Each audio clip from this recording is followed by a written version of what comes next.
Today, we're not chasing auction records or prices inflated by the aftermarket.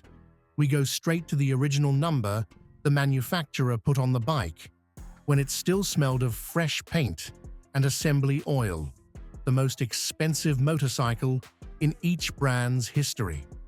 These models are chosen based on strict criteria, only MSRP, the factory list price, ignoring any auctions, accessories, or mods that distort value. Every price is adjusted for inflation, because $50,000 in the 90s isn't $50,000 today. Time charges an invisible fee, too, and we only consider manufacturers that still exist for a comparison with a present-day anchor.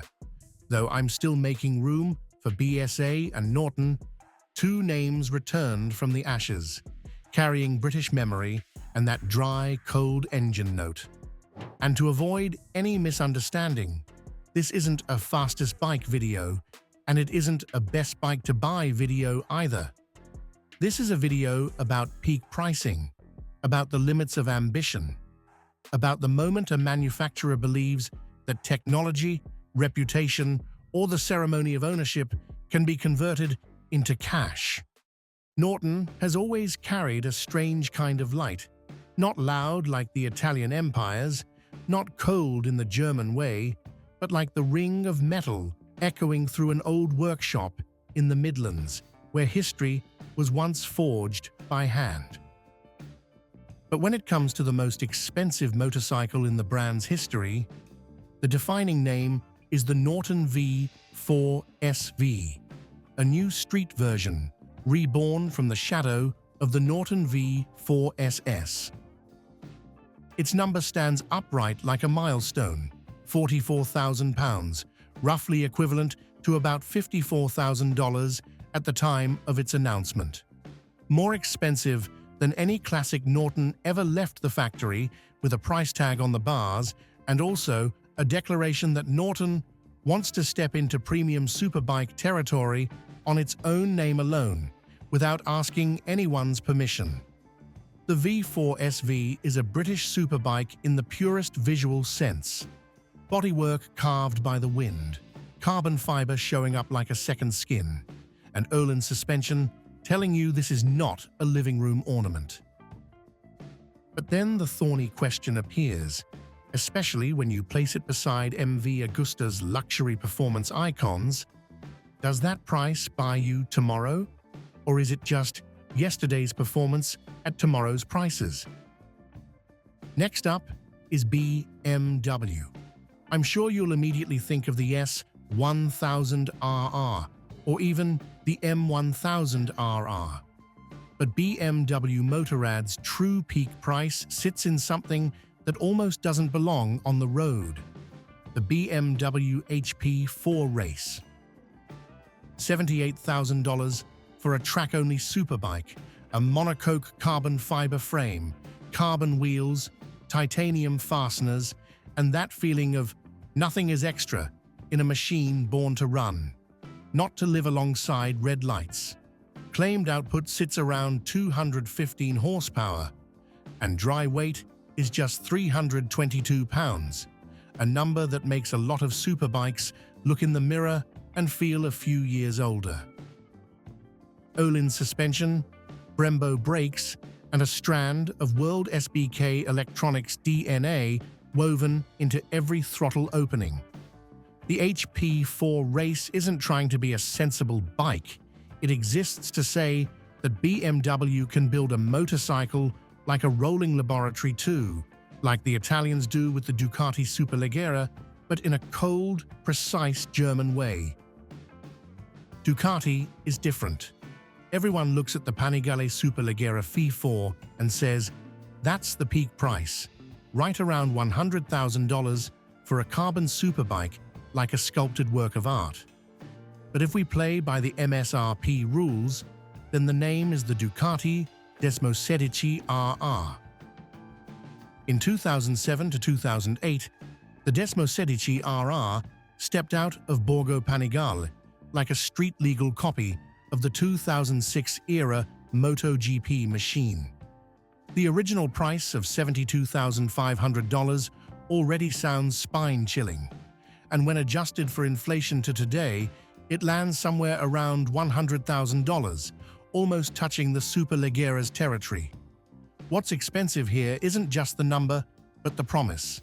A 989 cubic centimeters Desmosedici V4 MotoGP replica form, Öhlins and Brembo as a badge of honor standard, bundled with a racing kit, a race ECU, and the whole ceremony package to make the owner believe they're holding a domesticated race machine. The production numbers were a psychological shove too. It ultimately settled at 1,500 units, more than the early rumors, but still rare enough that each numbered plaque became a key into the collector world. And it came with a complicated 3-year warranty program. Next is Honda. The name NR750 is still something many people bring up as the most expensive Honda in history. But if we stick strictly to the MSRP rules, it belongs to a machine that almost shouldn't exist on public roads, the 2016 Honda RC213V-S. The original price was around $184,000, a number that makes people ask immediately, is this a commercial product or a MotoGP prototype that's been granted a legal identity?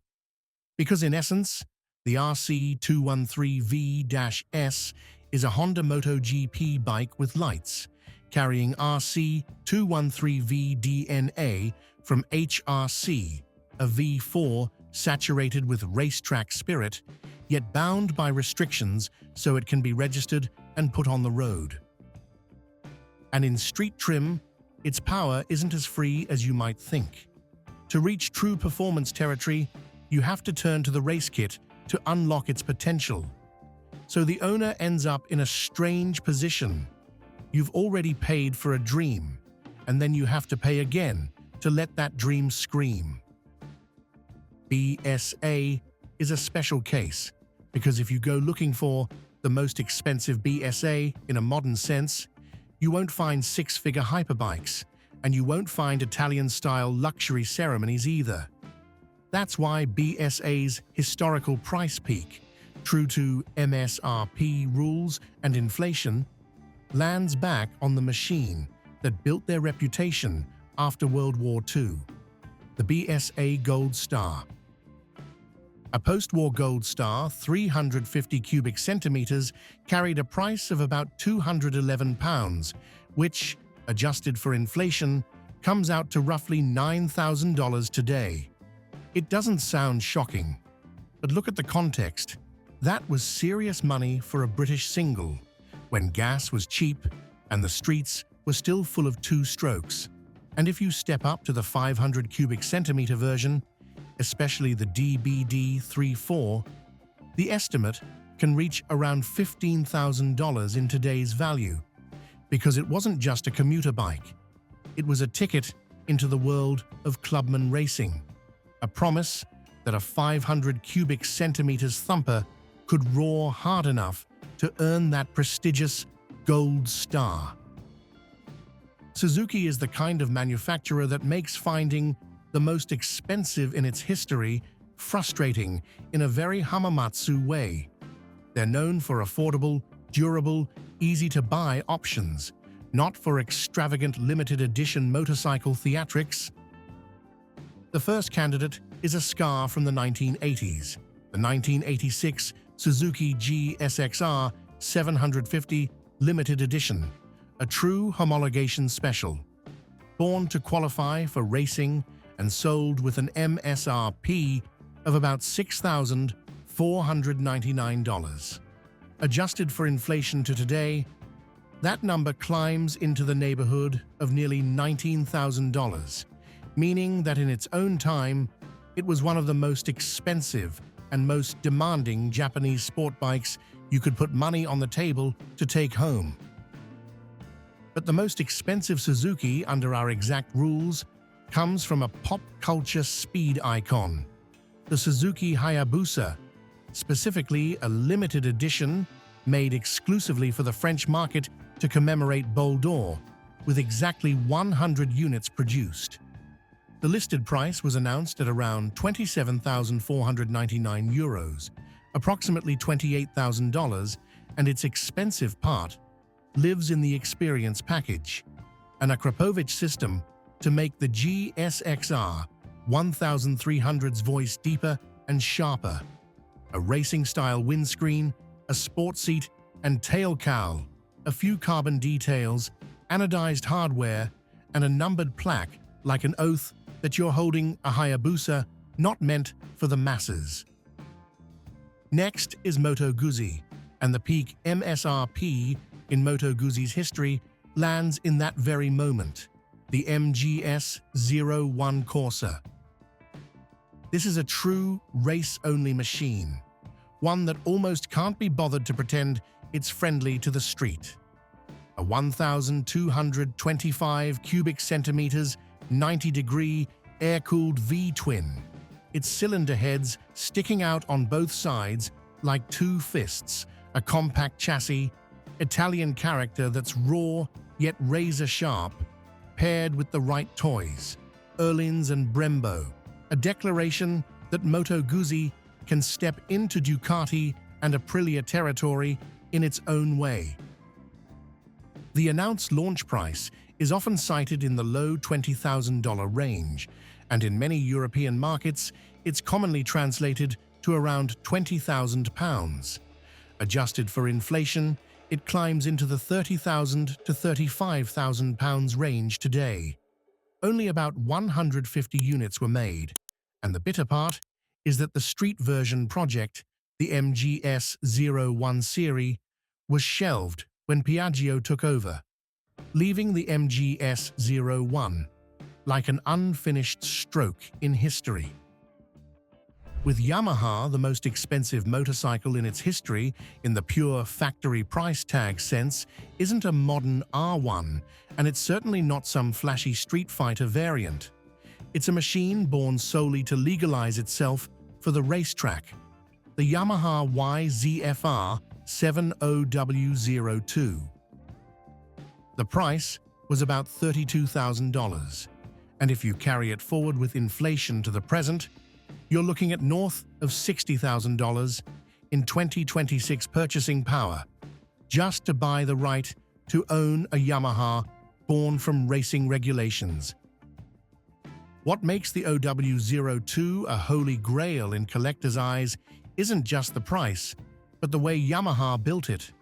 Limited to 500 units, a hand-built feel, an Öhlins hardware package like an oath, and a 749 cubic centimeters inline 4 with Yamaha's signature 5-valve head. Street spec output only around 106 horsepower, as if gagged to meet regulations, before it finally hints at its true nature with the race kit installed. It's the kind of bike where you don't just hear the exhaust, you can hear the homologation paperwork turning pages. With Harley-Davidson, expensive rarely comes from carbon or 16,000 RPM redlines. It comes from the feeling of owning a touring machine like a highway ship. And the Harley with the highest MSRP in the brand's spirit in recent years is the CVO Tri-Glide, a trike under custom vehicle operations, where Harley pours all its paint, plating, chrome, and toys into a three-wheeled body.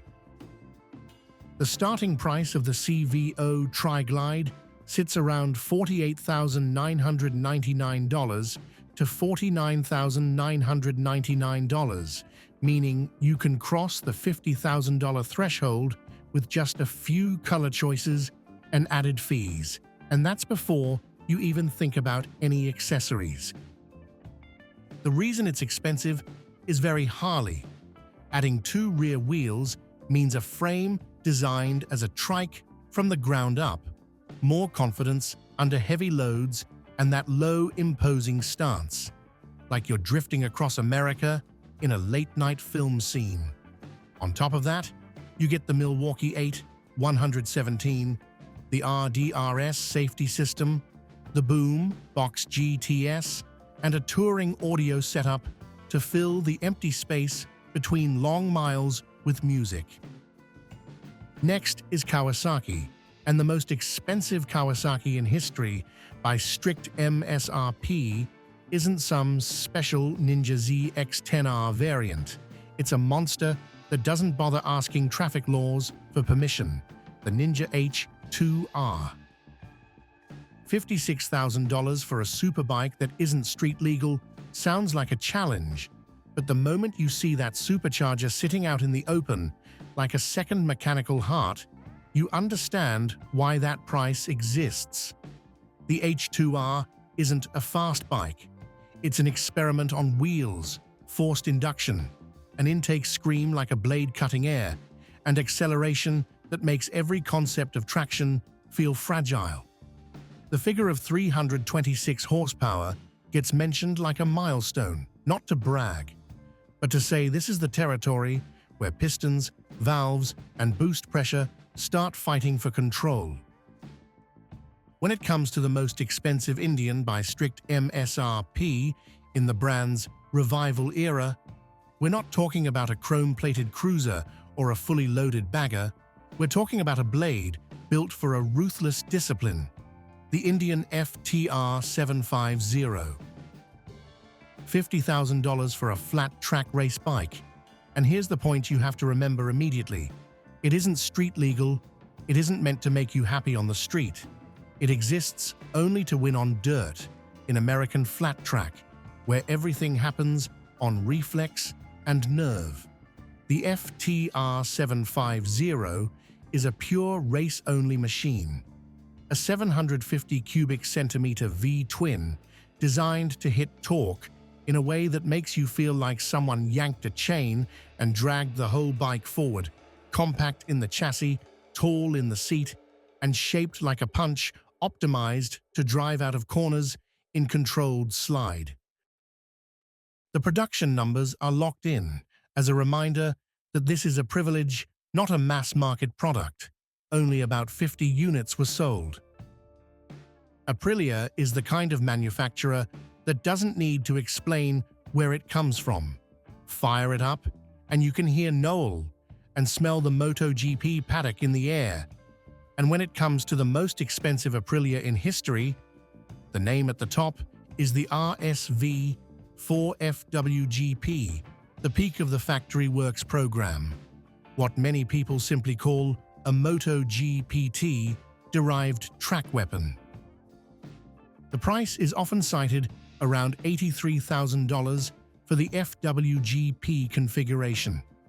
This is the RSV4 pulled as close as possible into the RSGP's shadow realm, with details that make engineers lower their voices, like pneumatic valves, an 81mm bore in the spirit of MotoGP limits, and an Aprilia racing-style control brain, where electronics aren't there to make it easy to ride, but to keep you alive when more than 250 horsepower slams into the asphalt. In addition, the owner is invited to Aprilia Racing headquarters in Noal to meet the engineers, discuss setup like a rider, and then receive training and track day support so the bike is no longer just a display piece. The peak MSRP for KTM in this story is the KTM C8C, a track-only sport bike built to cut lap times, not to cater to the street. The RC8C's price sits around the $39,000 to $40,000 mark. And what's notable isn't just the number, but the way it vanished. It went on sale and sold out in just a few minutes, as if the entire track day community had been waiting for a machine that carries the silhouette of the RC16 MotoGP, but packaged within something you can actually own. It uses the LC8C 889 cubic centimeters parallel twin platform, tuned to pull hard and stay compact, paired with very race hardware, WP Apex Pro, Brembo brakes, lightweight bodywork, an AIM dash, and everything aimed at one single goal, shaving off every last tenth of a second. But there's one truth that makes the story more interesting. The RC8C is, in essence, a Kramer wearing KTM clothing, born from a collaboration with Kramer Motorcycles, closer to the Kramer GP2 line than a purely KTM project in the traditional sense. So if you look at it from a value proposition angle, my advice is a bit blunt but fair. If all you need is a true track weapon, consider buying directly from Kramer to save money and go straight to the core. MV Agusta is the kind of manufacturer that doesn't just sell motorcycles, they sell a ceremony. And when it comes to the most expensive MV Agusta in history by strict MSRP, the story leads straight to a name soaked in memory: the F4 CC, short for Claudio Castiglione. In 2007, MV Agusta set the price at $120,000 for the F4 CC, and if you carry it forward with inflation to today, it lands around $170,000. This is no longer expensive in the pure performance sense.